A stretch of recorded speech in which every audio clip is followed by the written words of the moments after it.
Morning, y'all.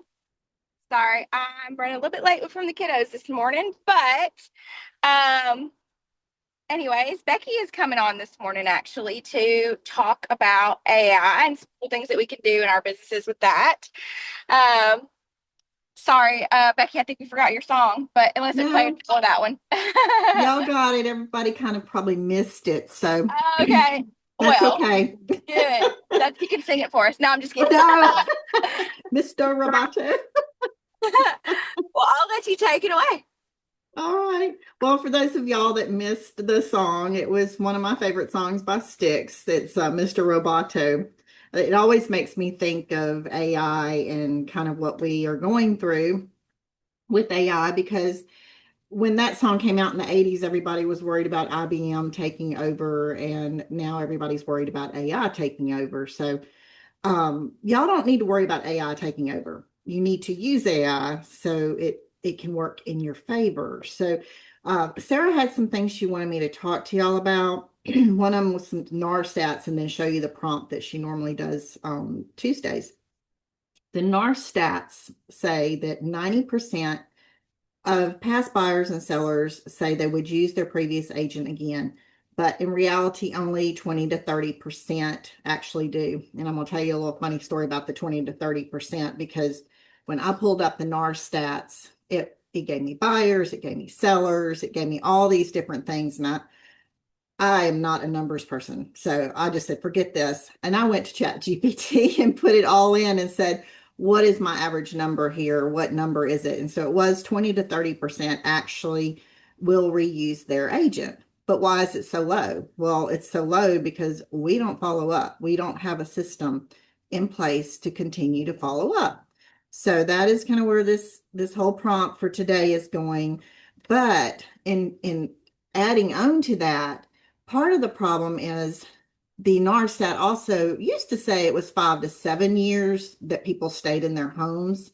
It's longer now. I've heard 10. NAR says it's a median time of 11 years. That is a long time for us to be keeping up with people. If you have 200 people in your database, trying to keep up on a regular basis with them is very difficult. So, keeping that in mind, we need a plan, whether it's 5 years, which is still a long time, or 11 years.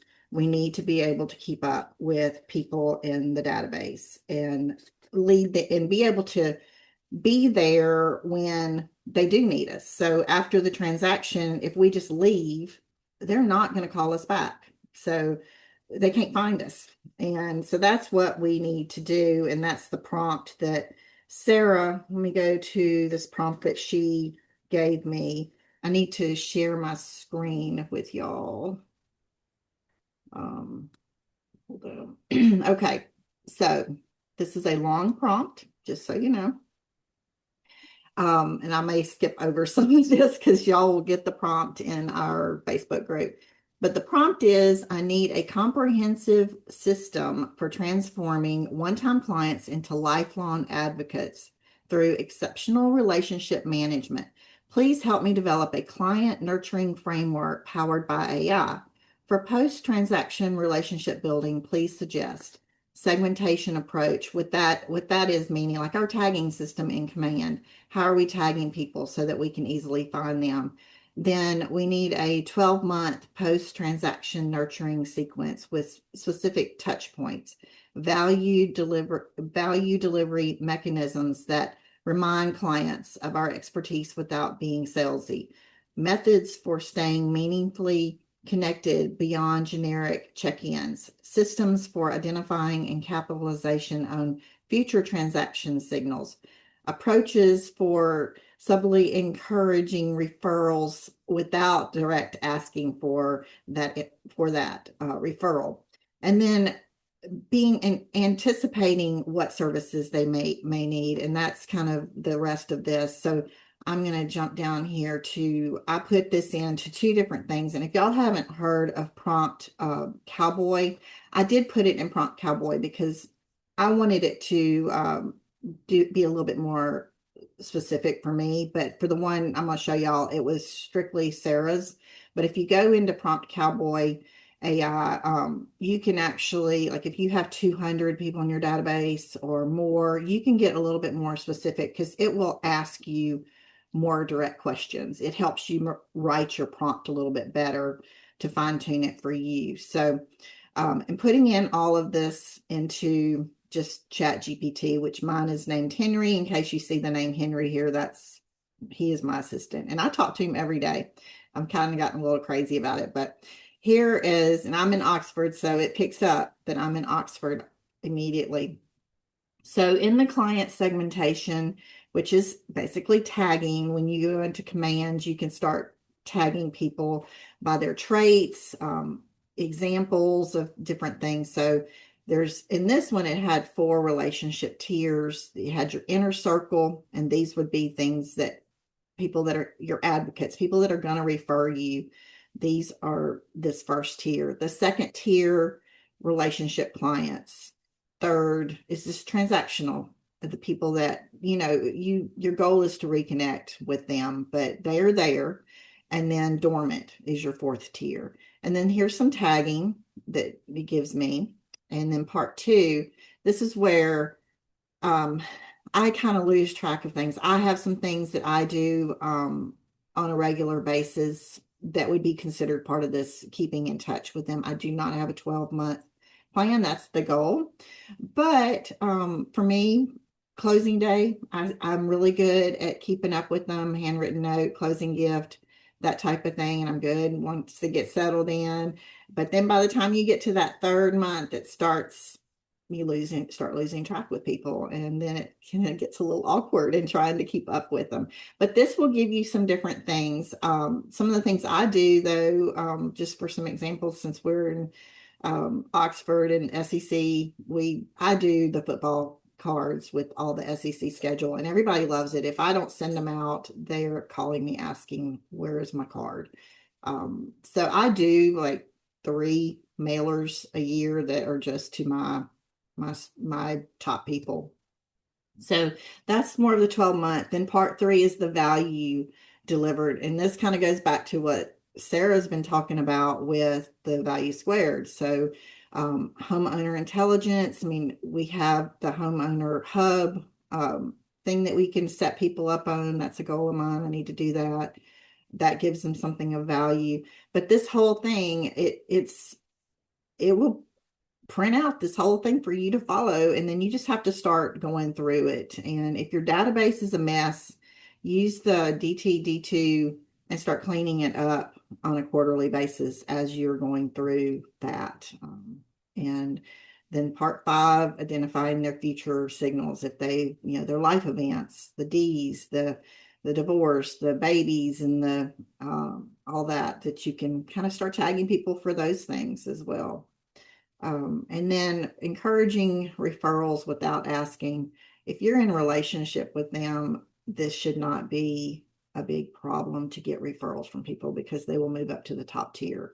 And then birthdays, anniversaries, I do send out all those birthday cards, anniversary cards.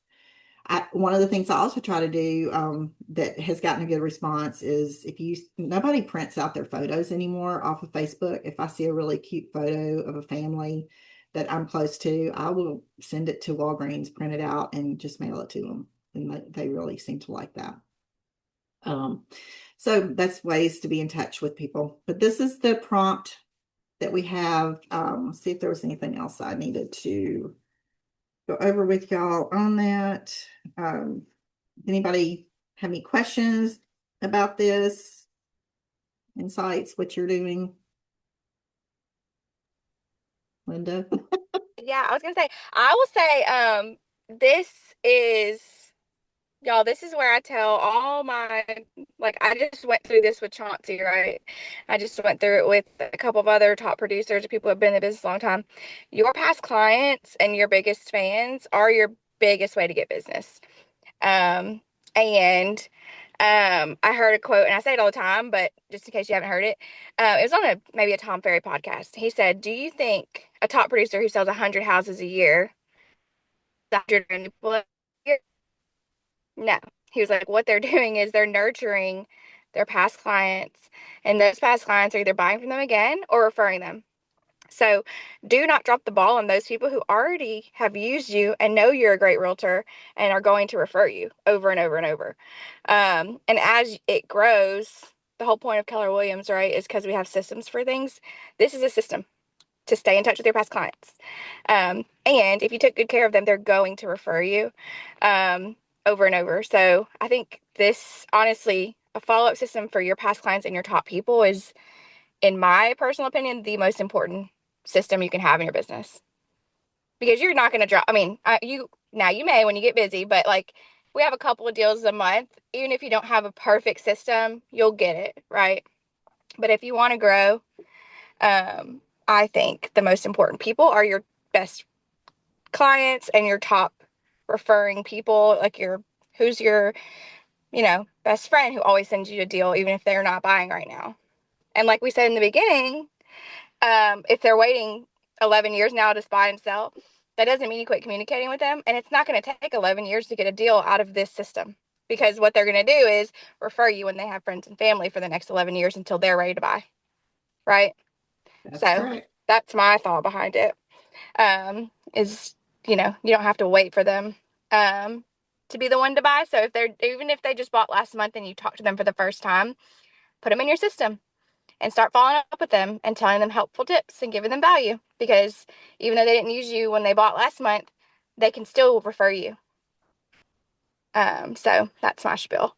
Does anybody have any questions or comments or things they do to keep up with their clients? Good morning. Hey, Good Sammy. stuff, Becky. Thank you. I was going to say this is really very informative, and I just want to piggyback on the home was it the homeowner AI?